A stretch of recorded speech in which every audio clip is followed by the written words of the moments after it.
அரசு எங்களை சாகும் வரையான உண்ணாவிரதத்துக்கு நகர்த்துகிறது. முகமது காமல். சிங்கள தலைவர்களை தேர்தலில் புறக்கணிக்க வேண்டும். ராஜ்குமார் ரஜீவ்காந்த். ரணிலுடன் இணைவது குறித்து நாமல் வெளியிட்ட தகவல். இராணுவத்தினரால் முல்லைத்தீவில் கிராமம் ஒன்றுக்கு விடுக்கப்பட்ட விசேட அறிவிப்பு. யாழ் கடற்தொழிலாளர்கள் தொடர்பில் சயித்தின் கோரிக்கை, அமைச்சர் டக்ளஸ் அளித்த உறுதிமொழி. வவுனியாவில் பதிவான நிலநடுக்கம் பாரிய அழிவுக்கான முன்னெச்சரிக்கையாக இருக்கலாம். யாழ் பல்கலைக்கழக விரிவுரையாளர். இலங்கைக்கு பல்வேறு அழுத்தங்களுடன் ஜெனீவாவில் முன்வைக்கப்பட்ட முக்கிய நாடுகள் குழுவின் அறிக்கை. புதிய மெகசின் சிறைச்சாலையில் 15 வருட அரசியல் கைதிகள் விடுதலை செய்யுமாறு கஜேந்திரன் கோரிக்கை. ஈழ விடுதலை போராட்ட வரலாற்றில் விநாயகம் அவர்களின் வீரச் செயல்கள் நிலைத்திருக்கும். சீமான் அஞ்சலி. ஈழ மக்கள் புரட்சிகர விடுதலை முன்னணியின் செயலாளர் பத்மநாபா மற்றும் போராளிகளின் 34வது தியாகிகள் தினம் வவுனியாவில் நேற்று காலை அனுஷ்டிக்கப்பட்டது. இதன்போது மணிக்கூட்டு கோபுர சந்தியில் அமைந்துள்ள பத்மநாபாவின் சிலைக்கு மாலை அணிவிக்கப்பட்டு மலரஞ்சலி செலுத்தப்பட்டது. அதனைத் தொடர்ந்து தேக்கபத்தையில் அமைந்துள்ள கட்சியின் அலுவலகத்தில் நினைவேந்த நிகழ்வு இடம்பெற்றது. நிகழ்வில் முன்னாள் பாராளுமன்ற உறுப்பினர் சிவசக்தி ஆனந்தன், முன்னாள் மாகாண சபை உறுப்பினர்களான இந்திரராஜா, தியாகராஜா, கட்சியின் முக்கியஸ்தர்கள், உறுப்பினர்கள் உட்பட பலர் கலந்து கொண்டனர்.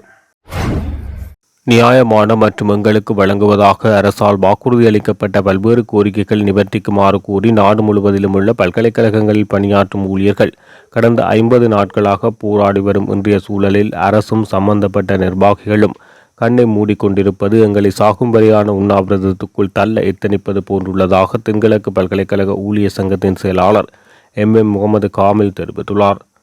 நாடு முழுவதிலும் உள்ள பல்கலைக்கழக கல்விசாரா ஊழியர்கள் கடந்த 50 நாட்களாக தங்களது போராட்டங்களை பல்வேறு வியூகங்களை வகுத்து போராடி வரும் நிலையில் தென்கிழக்கு பல்கலைக்கழக கல்விசாரா ஊழியர்கள் நேற்று சுழற்சி முறையான உண்ணாவிரத போராட்டத்தையும் சத்தியாகிரக போராட்டத்தையும் பல்கலைக்கழக நுழைவாயிலில் ஆரம்பித்தனர். சுழற்சி முறையிலான உண்ணாவிரத போராட்டத்தில் முதற்கட்டமாக தென்கிழக்கு பல்கலைக்கழக ஊழியர் சங்க தலைவர் MDM தாஜுடீன் மற்றும் ரிபாயுத்தீன் MHM நசார் ஆகியோர் மேற்கொண்டுள்ளனர். இங்கு மேலும் கருத்து தெரிவித்த ஊழியர் சங்கத்தின் செயலாளர் முகமது காமில், நாங்கள் சொகுசு தேவைகளுக்காக போராடவில்லை. எங்களது போராட்டம் ஏற்கனவே ஏற்றுக்கொள்ளப்பட்ட நியாயமான கோரிக்கைக்கான போராட்டம். நாட்டில் ஏற்பட்டுள்ள பொருளாதார நிலவரங்களின் காரணமாக எங்களது ஊழியர்கள் தங்களது வாழ்வை கொண்டு செல்லும் மிகுந்த சிரமங்களை எதிர்நோக்குகின்றனர். ஊழியர்களின் போராட்டம் காரணமாக பல்கலைக்கழகங்கள் ஸ்தம்பித்த நிலையை அடைந்துள்ளன. இதனால் மாணவர்களின் கல்வி நிலை வெகுவாக பாதிக்கப்பட்டுள்ளது. இவை தொடர்பில் அரசாங்கமோ அல்லது மாணவர்களோ கவலைப்படாததாக தெரியவில்லை. அவ்வாறு அவர்கள் கவலைப்பட்டிருந்தால் எங்களது நியாயமான கோரிக்கைகள் தொடர்பில் கருத்துக்களையாவது வெளியிட்டிருப்பர். ஊழியர்கள் போராடி வரும் சூழலில் குறித்த வேலை நிறுத்த போராட்டத்தின் காரணமாக மாணவர்களுக்கு ஏற்பட்டுள்ள மன அழுத்தத்துக்கு மன்னிப்பு கோருவதாக தெரிவித்துள்ளனர். இந்த தேர்தலில் எங்களுடைய கோரிக்கைகளை ஏற்றுக்கொள்ளாத சிங்கள தலைவர்களை புறக்கணிக்க வேண்டும் என்ற சிந்தனை காணப்படுவதாக சமூக அரசியல் செயற்பாட்டாளர் ராஜ்குமார் ரஜீவ்காந்த் தெரிவித்துள்ளார். மக்கள் போராட்ட முன்னணி ஸ்தாபிக்கப்பட்டுள்ளமை குறித்து செய்தியாளர் மாநாட்டில் நேற்று கலந்து கொண்டு கருத்து தெரிவிக்கையில் அவர் இதனை தெரிவித்துள்ளார். மிக நீண்ட காலமாக தமிழர்கள் தங்களின் தேசிய இன பிரச்சினைக்கான தீர்வு தொடர்பிலும் தங்களுக்கு எதிராக தொடரும் ஒடுக்குமுறைக்கு எதிரான தீர்வு தொடர்பிலும் பேரினவாத அரசுகளோடு போராடி தற்போது ஒரு விரக்தி மனநிலையை அடைந்துள்ளனர். இதனால் இந்த தேர்தலில் எங்களுடைய கோரிக்கைகளை ஏற்றுக்கொள்ளாத சிங்கள தலைவர்களை நாம் புறக்கணிக்க வேண்டும் என தெரிவித்துள்ளார். எதிர்வரும் ஜனாதிபதி தேர்தல் தொடர்பில் ஸ்ரீலங்கா பொதுஜன பெரமுன எடுக்கும் தீர்மானங்கள் குறித்து பல்வேறு வதந்திகள் பரவி வருவதாக கட்சியின் தேசிய அமைப்பாளர் நாமல் ராஜபக்ச தெரிவித்துள்ளார். இதுவரை உறுதியான தீர்மானம் எதுவும் எடுக்கப்படவில்லை என அவர் குறிப்பிட்டுள்ளார். ஸ்ரீலங்கா பொதுஜன பெரமுன என்ற வகையில் பிரதித்துவப்படுத்தும் முகாமை பாதுகாப்பதற்கும் கட்சி உறுப்பினர்களை பாதுகாப்பதற்கும் அனைத்து தீர்மானங்களும் எடுக்கப்படும் என குறிப்பிட்டுள்ளார். ஜனாதிபதி ரணில் விக்ரமசிங்கவுடன் இணைந்து செல்வதா இல்லையா என்பது குறித்து பல வதந்திகள் பரவி வருகின்றன. அரசியல் என்றால் அப்படித்தான். நாங்கள் அதிகாரத்தை பெறுவதற்காக மட்டும் அரசியல் லாபங்களுக்காக செயல்படும் அரசியல் சக்தி அல்ல. இந்த நாட்டுக்காக, மக்களுக்காக, நாட்டின் ஒற்றுமைக்காக நாம் நம்பும் அரசியல் முகாமை பாதுகாப்பதற்காக அரசியல் முடிவுகளை எடுத்த மற்றும் எடுத்து கொண்டிருக்கும் மக்கள் கூட்டம். எனவே யார் வேண்டுமானாலும் வதந்திகளை உருவாக்கலாம். கட்சி திறந்திருக்கும், வரலாம் போகலாம். ஆனால் நாங்கள் இந்த நாட்டுக்காகவும் கட்சிக்காகவும் அர்ப்பணித்துள்ளோம். அதன்படி கிராமம், குடும்ப பெயர் எதுவாக இருந்தாலும் பதட்டமின்றி வெற்றி பெறக்கூடியவரின் பெயர் தேர்தலுக்கு சமர்ப்பிக்கப்படும். ரணில் தொடர்பில் எடுக்கப்பட்டுள்ள தீர்மானம் தொடர்பில் கட்சிக்குள் தொடர்ந்து விவாதிக்கப்பட்டு வருவதாக நாமல் ராஜபக்ச தெரிவித்துள்ளார். முல்லைத்தீவு மாவட்டத்தில் துணுக்காய் பிரதேசத்தில் உள்ள பகுதியொன்றில் வாழும் மக்களுக்கு இராணுவத்தினரால் முக்கிய அறிவிப்பு ஒன்று விடுக்கப்பட்டு காட்சிப்படுத்தப்பட்டுள்ளது. துணுக்காய் பிரதேசத்தில் கொக்காவில் செல்லும் வீதியில் உள்ள ஆலங்குளம் சந்தியில் பாலைமரம் ஒன்றிலிருந்து இந்த அறிவிப்பு பதாதை காட்சிப்படுத்தப்பட்டுள்ளது. இந்த பகுதியில் 57வது காலாட்படை பிரிவின் முகாம் அமைத்து நிலை கொண்டுள்ளார்கள். ஆலங்குளம் சந்தியில் இராணுவத்தினரால் காட்சிப்படுத்தப்பட்ட விசேட அறிவிப்பில் 17/6/2024 தொடக்கம் 21/6/2024 வரையான காலப்பகுதியில் இராணுவ பயிற்சி இந்த பிரதேசத்தில் நடைபெற்று வருவதால் மின்சார வேலி, துப்பாக்கி பிரயோகம், இராணுவ நீதி விரோத செயல்கள் செய்ய வேண்டாம் என்பதுடன் இந்த பிரதேசத்துக்குள் செல்ல தடை என்றும் இராணுவத்தினரால் அறிவிக்கப்பட்டுள்ளது. யாழ் மாவட்ட கடத்தொழிலாளர்களுக்கு இறங்குதுறை கேட்டு இதுவரை யாரும் கோரிக்கை விடுக்கவில்லை என்றாலும் எதிர்க்கட்சி தலைவரின் கோரிக்கை தொடர்பில் கவனம் செலுத்த நடவடிக்கை எடுப்பேன் என அமைச்சர் டக்ளஸ் தேவானந்தா தெரிவித்துள்ளார். பாராளுமன்றத்தில் நேற்று எதிர்க்கட்சித் தலைவர் சையத் பிரேமதாச யாழ் மாவட்ட கடத்தொழிலாளர்கள் எதிர்கொண்டுள்ள பிரச்சினை தொடர்பாக முன்வைத்த கேள்விகளுக்கு பதில் வழங்கும் போது அவர் இதனை குறிப்பிட்டுள்ளார். யாழ் மாவட்ட கடத்தொழிலாளர்கள் மீதான எதிர்க்கட்சி தலைவரின் அக்கறைக்கு நன்றி தெரிவிக்கின்றேன். அந்த கடத்தொழிலாளர்கள் இறங்குதுறை ஒன்று கேட்டிருப்பதாக உங்களின் கேள்வி அமைந்திருந்தது. அது தொடர்பான கோரிக்கை இதுவரை என்னிடம் விடுக்கப்படவில்லை. வான் தோன்றுவது தொடர்பிலே கேட்டிருந்தார்கள். இம்முறை வடமாகாணத்துக்கு ஜனாதிபதி 500 மில்லியன் ஒதுக்கியுள்ளார். அந்த வகையில் அந்த வான் தோன்றும் வேலைகள் அடுத்த மாதம் அளவில் ஆரம்பிக்கப்படும். இதேவேளை இழுவை மடிவலை தொடர்பான 2018ஆம் ஆண்டு பாராளுமன்றத்தில் சட்டம் தனிநபர் பிரேரணையாக கொண்டு வரப்பட்டு அதனை பின்னர் கடத்தொழில் அமைச்சு பொறுப்பேற்றுக் கொண்டது. கடத்தொழிலாளர்கள் எதிர்ப்பு தெரிவித்தமையினால் நாரா நிறுவனத்தின் ஆய்வுக்கு பின்னர் எந்தெந்த பகுதிகளில் செய்யலாம் என்று கூறி தீர்மானிக்கப்பட்டதுடன் அந்த இடங்களில் மென் இழுவைக்கு மாத்திரமே அனுமதி வழங்கப்பட்டுள்ளது. எல்லா இடங்களிலும் வழங்கப்படவில்லை. இருந்தும் உங்களின் கேள்வியை கருத்தில் எடுத்து மீளாய்வு செய்கின்றேன் என தெரிவித்துள்ளார். வவுனியாவில் பதிவான நிலநடுக்கம் பாரிய நிலநடுக்கத்துக்கான முன்னெச்சரிக்கையாக இருக்கலாம் என யாழ் பல்கலைக்கழக புவியியல் துறை சிரேஷ்ட விரிவுரையாளர் நாகமுத்து பிரதீபராஜா தெரிவித்துள்ளார். வவுனியா மற்றும் அதனை சூழவுள்ள பல பகுதிகளில் நேற்றைய தினமிரவு 11:02 மணியளவில் நிகழ்ந்த புவிநடுக்கத்தின் அளவு 2.3 ரிக்டர் என தேசிய புவிச்சரிதவியல் மற்றும் கனிமவள பிரிவு அறிவித்துள்ளது. இந்த நிலநடுக்கத்தின் குவி மையம் தாண்டிக்குளத்துக்கும் கூமாங்குளத்துக்கும் இடைப்பட்ட மரிக்காரம்பளையாகும். இந்த குவி மையம் புவி மேற்பரப்பில் இருந்து 10 கிலோமீட்டர் ஆழத்தில் நிகழ்ந்துள்ளது.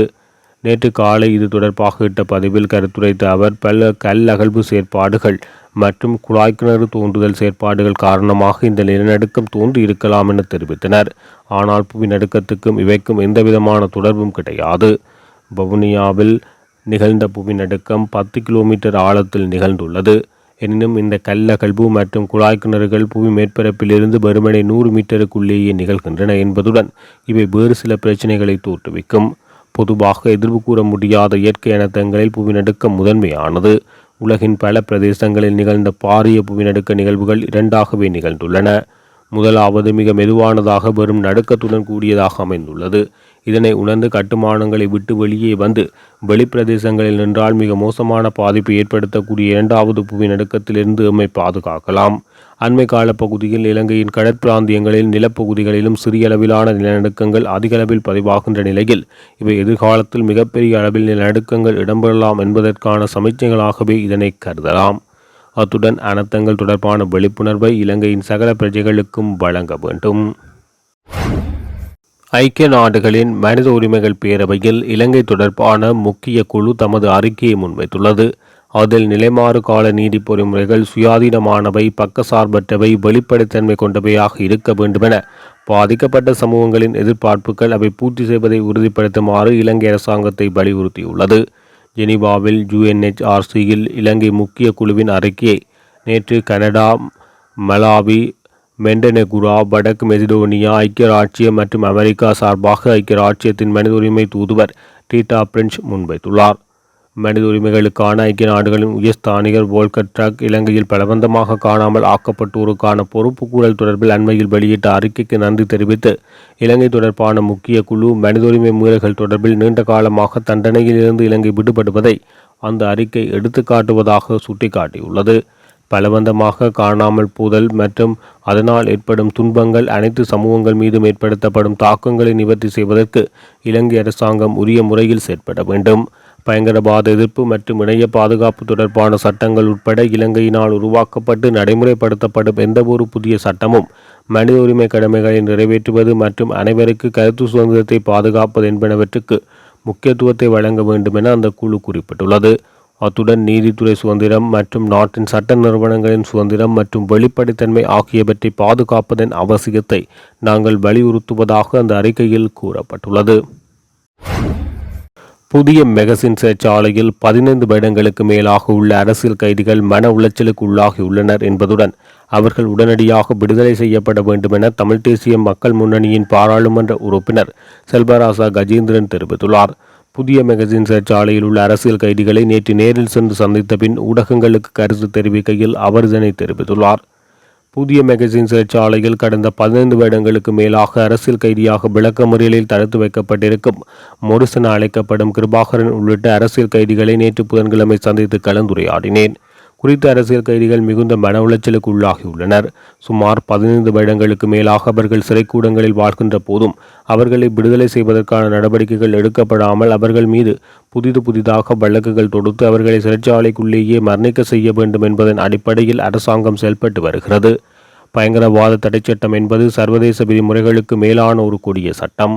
அவ்வாறான ஒரு சட்டம் நீக்கப்பட வேண்டும் என ஐநா மனித உரிமை பேரவை வலியுறுத்தியுள்ள போதிலும் இன்று வரை குறித்த சட்டம் நீக்கப்படாமல் இந்த சட்டத்தின் கீழ் போலியான வழக்குகள் மீண்டும் தொடரப்பட்டு வரும் நிலை காணப்படுகிறது. கிருபாகரன் மீது கடந்த வாரம் புதிய வழக்கு ஒன்று பதிவு செய்யப்பட்டுள்ளது.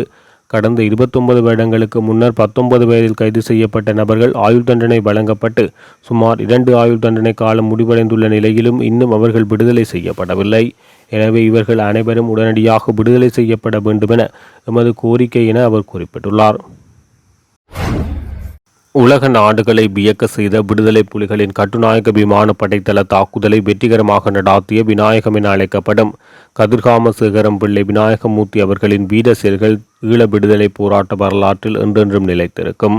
இவ்வாறு பிரான்சில் கடந்த 4ஆம் தேதி காலமான விநாயகம் அவர்களுக்கு நாம் தமிழர் கட்சியின் ஒருங்கிணைப்பாளர் சீமான் விடுத்துள்ள அஞ்சலி குறிப்பில் தெரிவித்துள்ளார்.